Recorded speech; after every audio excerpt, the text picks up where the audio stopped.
হ্যাঁ এভরিওয়ান, আজকে তোমাদের আমি জীবন বিজ্ঞানের ক্লাস 10-এর প্রথম যে চ্যাপ্টারটা আছে সেটা শুরু করছি। সেটা হলো জীবজগতের নিয়ন্ত্রণ এবং সমন্বয়। সেটার প্রথমেই আছে উদ্ভিদের চলন এবং গমন, এবং তারপরেই আছে উদ্ভিদের হরমোন।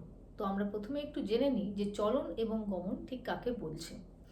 চলন হলো এমন একটা শারীরবৃত্তীয় প্রক্রিয়া বা এমন একটা প্রসেসকে বোঝাচ্ছে যেখানে কোনো একজন কোনো একটা জীবিত বস্তু বা কোনো একটা অঙ্গ প্রত্যঙ্গ বা উদ্ভিদের ক্ষেত্রে ডালপালা বা তার কোনো শারীরবৃত্তীয় যে এক্সপ্রেশন, সেই জিনিসগুলো সেই জায়গাতে থেকেই হচ্ছে। তার স্থান পরিবর্তনের কোনো প্রয়োজন হচ্ছে না বা সে স্থান পরিবর্তন করছে না। তাহলে স্থান পরিবর্তন না করে যে এক্সপ্রেস করা হয় বাইরের কোনো উদ্দীপকের প্রভাবে, সেটাই হচ্ছে চলন। আর যদি বাইরের উদ্দীপকের প্রভাবে যদি স্থান পরিবর্তন হয়, সেটা হলো গমন। গমন মানে চলে যাচ্ছে, চলন মানে সে এক জায়গায় থেকে হাত পা নাড়াচ্ছে। আমি এখানে দাঁড়িয়ে দাঁড়িয়ে হাত পা এইভাবে নাড়াচ্ছি, এটা হলো চলন। আমি যদি এইভাবে সরে যাই, আবার এই দিকে যাই, এইভাবে যদি চলাফেরা করতে থাকি, সেটা হলো আমার গমন। তাহলে বোঝা গেল চলন এবং গমন কি। তো উদ্ভিদের গমন সেরকম দেখা যায় না, কারণ খুব ছোট ছোট যে মাইক্রোস্কোপিক যেগুলো উদ্ভিদ আমরা ট্রিট করি, যেমন ক্ল্যামাইডোমোনাস বা ভলবক্স, সেইগুলোর মধ্যে আমরা দেখতে পাই যে গমন তারা এক জায়গা থেকে অন্য জায়গায় যেতে পারে। কিন্তু যেগুলো হায়ার উদ্ভিদ আছে বা হায়ার প্ল্যান্ট আছে, তারা এক জায়গা থেকে অন্য জায়গায় যেতে পারে না, বিকজ মাটির সঙ্গে তারা অ্যাটাচড হয়ে থাকে। তো উদ্ভিদের চলন সম্পর্কে আমরা আজকে একটু জেনে নিই। হলো, তাহলে চলনকে আমরা ভাগ করছি দুই ভাবে। একটা হলো স্বতঃস্ফূর্ত ভাবে। স্বতঃস্ফূর্ত মানে হলো সে নিজে থেকেই চলাফেরা করছে। আর একটা হলো তার বাইরের কোনো উদ্দীপকের প্রয়োজন হচ্ছে। উদ্দীপকের প্রয়োজন বলতে ধরো আলো, ঠিক আছে, বা আর্টিফিশিয়াল তো বলা যাবে না, উদ্দীপক, ঠিক আছে, উদ্দীপকের প্রভাব।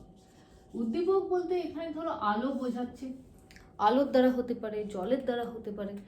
এইগুলো দিয়ে যখন উদ্ভিদের কোনো প্রক্রিয়ার, তাদের ডালপালা বা পাতার কোনো একটা অঙ্গের আমরা চলাফেরা বা নড়াচড়া দেখতে পাই, সেটা তখন হবে কিন্তু আমাদের উদ্দীপকের প্রভাবে চলন। তো উদ্দীপকের প্রভাবে যে চলন হচ্ছে, সেইটাকে আমরা তিন ভাগে ভাগ করছি। প্রথমটা হলো ট্যাকটিক চলন। ট্যাকটিক চলনের ক্ষেত্রে আমরা কি বলবো, যে যখন উদ্দীপকের প্রভাবে পুরোপুরি যে প্ল্যান্ট বডি সেটা এক জায়গা থেকে অন্য জায়গাতে যাচ্ছে, তাহলে এটা হলো মাইক্রোস্কোপিক। যেমন কোনো জল নিয়ে যদি মাইক্রোস্কোপের তলায় দেখি, তখনই দেখতে পাবো ক্ল্যামাইডোমোনাস বা ভলভক্স, একদম ছোট্ট ছোট ক্ষুদ্র ক্ষুদ্র জিনিস। তো এইগুলোর মধ্যে আমরা ট্যাকটিক চলন দেখতে পাই। ট্যাকটিক চলনের মধ্যে দু রকমের হয়। একটা হলো ফোটোট্যাকটিক। বায়োলজিক্যালের এই যে টার্মিনোলজি ফোটো বায়োলজিতে যেখানেই আসবে, ফোটো মানে হলো আলো। তো ফোটোট্যাকটিক মানে আলোর প্রভাবে যে চলন হচ্ছে, ট্যাকটিক চলন হচ্ছে, সেটা হলো ফোটোট্যাকটিক। আর একটা হলো কেমো ফর কেমিক্যাল। তাহলে কেমিক্যাল যখন প্রেজেন্ট থাকছে, তার ফলে যে উদ্ভিদ দেহ এক জায়গা থেকে অন্য জায়গায় যাচ্ছে, মানে single cell organism, single cell plant body যখন এক জায়গা থেকে অন্য জায়গায় যাচ্ছে, তখন সেটা হচ্ছে কিন্তু তোমার কেমোট্যাকটিক হয়ে গেল। এরপরে আমি আসছি ট্রপিক চলন। ট্রপিকের মধ্যে আসছে তোমার, ধরো একটা ট্রপিক মানে হলো যে কোনো একটা প্ল্যান্ট বডি সে সেই জায়গাতেই আছে, কিন্তু উদ্দীপকের প্রভাবে সে সাড়া দিচ্ছে, এবং উদ্দীপক যেই দিক থেকে আসছে সেই দিকেই সে এগিয়ে যাচ্ছে। উদ্দীপকের গতিপথের সঙ্গে তার যে সম্পর্ক, ঠিক আছে, তার বৃদ্ধির যে সম্পর্ক, এটা হলো গতিপথের সঙ্গে, উদ্দীপকের গতিপথের সঙ্গে। যেমন তোমাদের ধরো একটা অন্ধকার ঘরে যদি গাছ রেখে দেয়া হয় এবং প্রত্যেক দিন করে একটা জানালা খুলে দেওয়া হয়, তাহলে দেখা যাবে যে উদ্ভিদের ওই যে কাণ্ডটা সেটা ওই জানালার দিকে বেঁকে যাচ্ছে।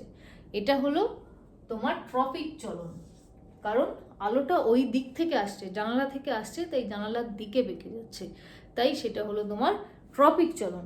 সেটা কি ধরনের ট্রপিক চলন? আলোর প্রভাবে হচ্ছে, তাহলে কি ধরনের হবে? ফটোট্রপিক চলন হলো। সেকেন্ড হলো কেমোট্রপিক।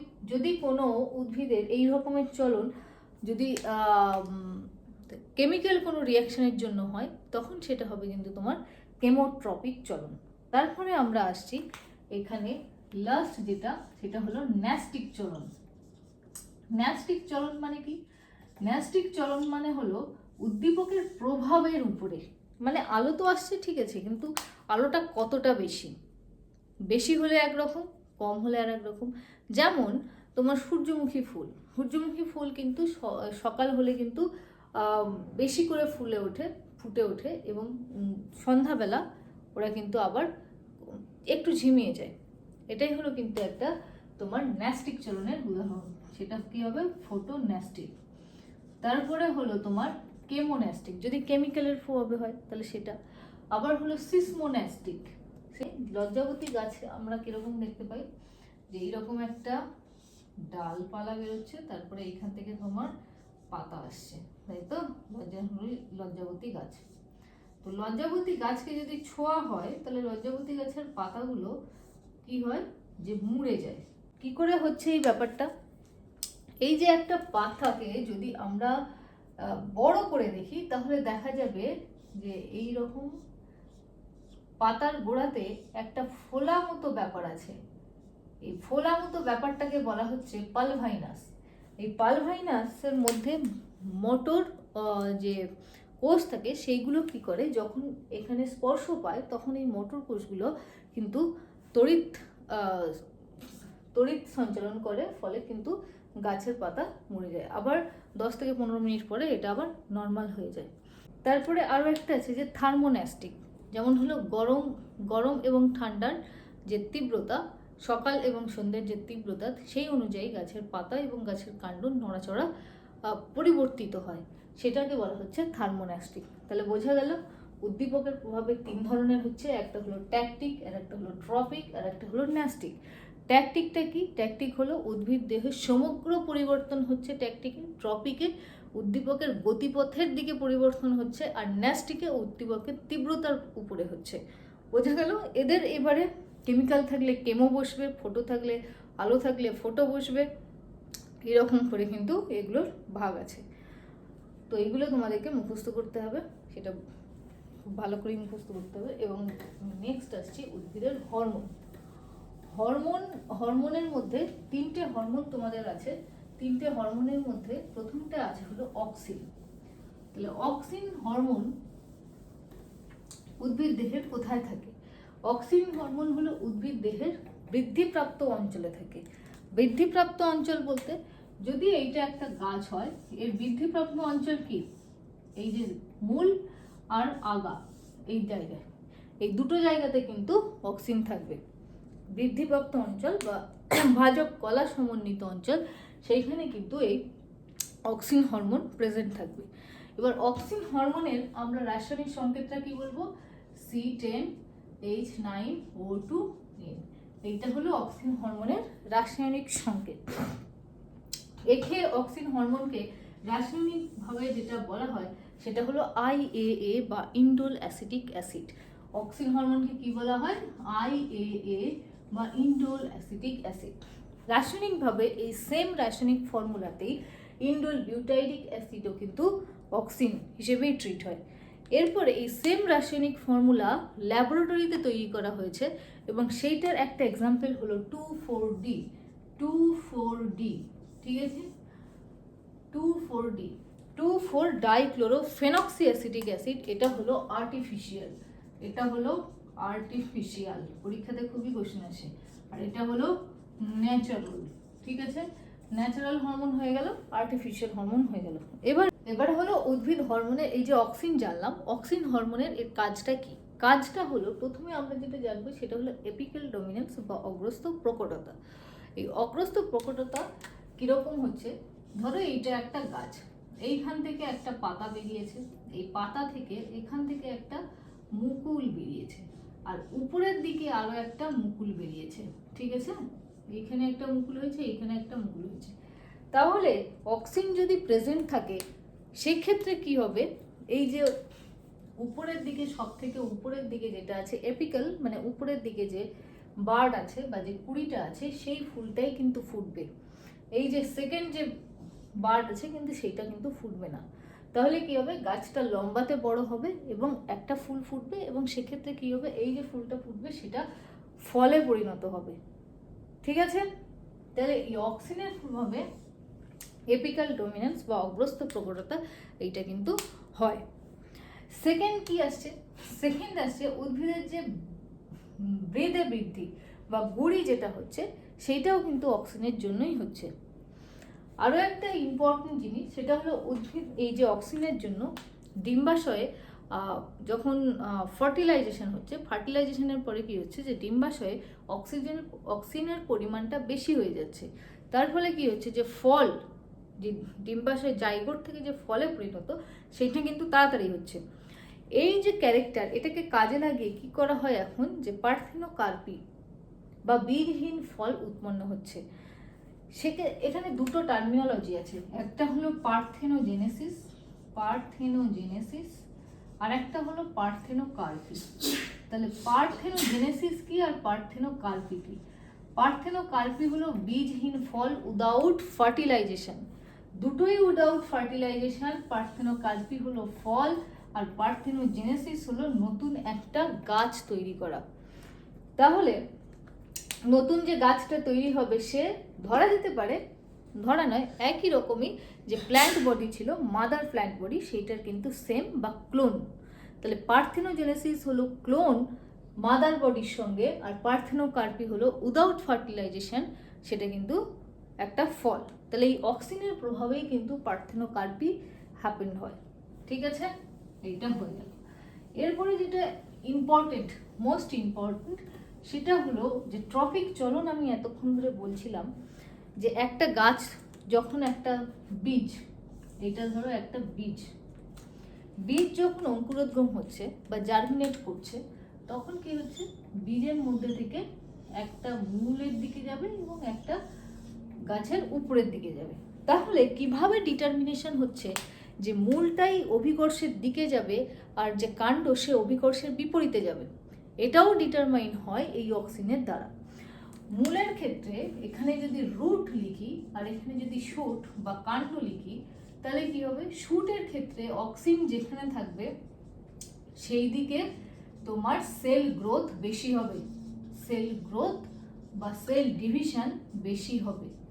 ঠিক আছে, আর রুটের ক্ষেত্রে যেদিকে অক্সিন থাকবে সেই দিকে তোমার সেল গ্রোথ কম হবে।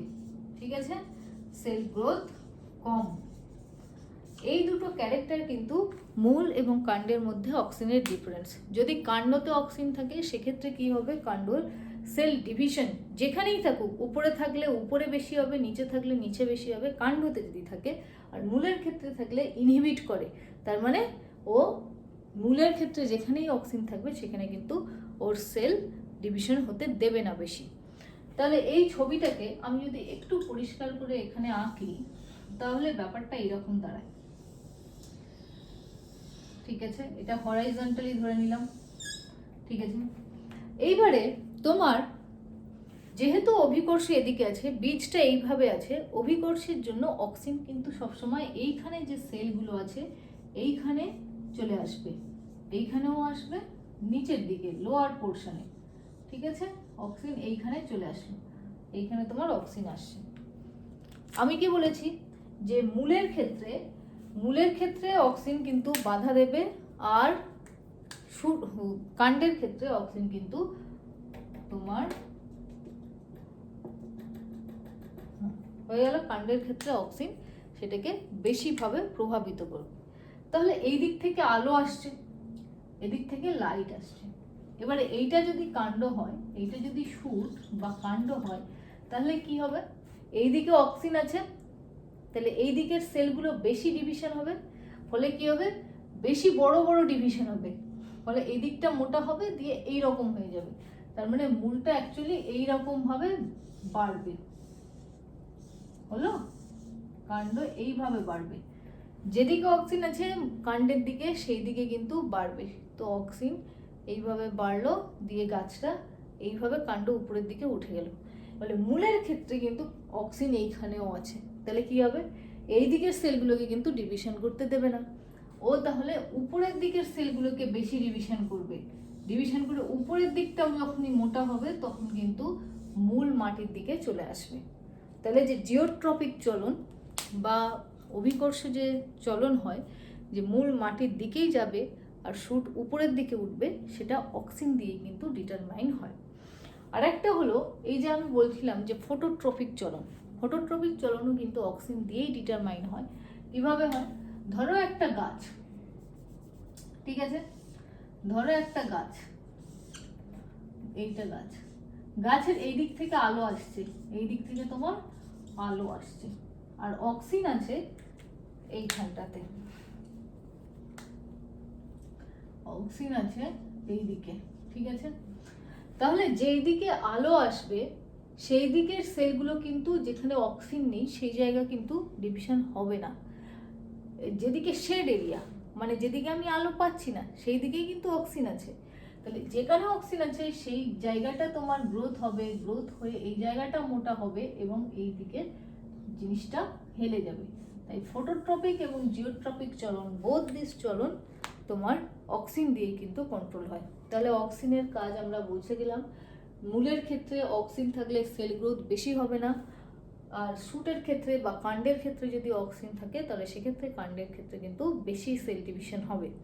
যার ফলে যদি হরাইজন্টাল ভাবে কোনো রাখা সিড বা বীজের মূলের অঙ্কুরোদ্গম হয়, তাহলে সেক্ষেত্রে কি হবে, যে মূলের ক্ষেত্রে মূল মাটির দিকে যাবে, আর শুটের ক্ষেত্রে বা কাণ্ডের দিকে কাণ্ড উপরের দিকে যাবে।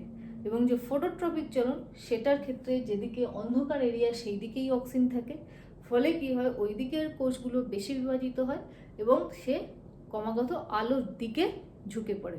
হয়ে গেল। আর একটা হলো পার্থেনোকার্পি এবং পার্থেনোজেনেসিস। অক্সিনের প্রভাবেই বা অক্সিন প্রয়োগ করে কিন্তু পার্থেনোকার্পি করা যায়। এবং অক্সিন আর সাইটোকাইনিন, এটা আমি পরে আসবো, এটা এখন বলছি না। আর অক্সিনের প্রভাবে আমাদের গাছের যে বৃদ্ধি, অগ্রস্ত ভাজক কলার যে বৃদ্ধি বা মূলের যে বৃদ্ধি, সেটা কিন্তু সম্পন্ন হয় অক্সিনের জন্যই। তো এই হলো আজকে অক্সিন। নেক্সট ক্লাসে আমি জিবরেলিন অ্যান্ড সাইটোকাইনিনটা শেষ করে দেবো। Thank you for all.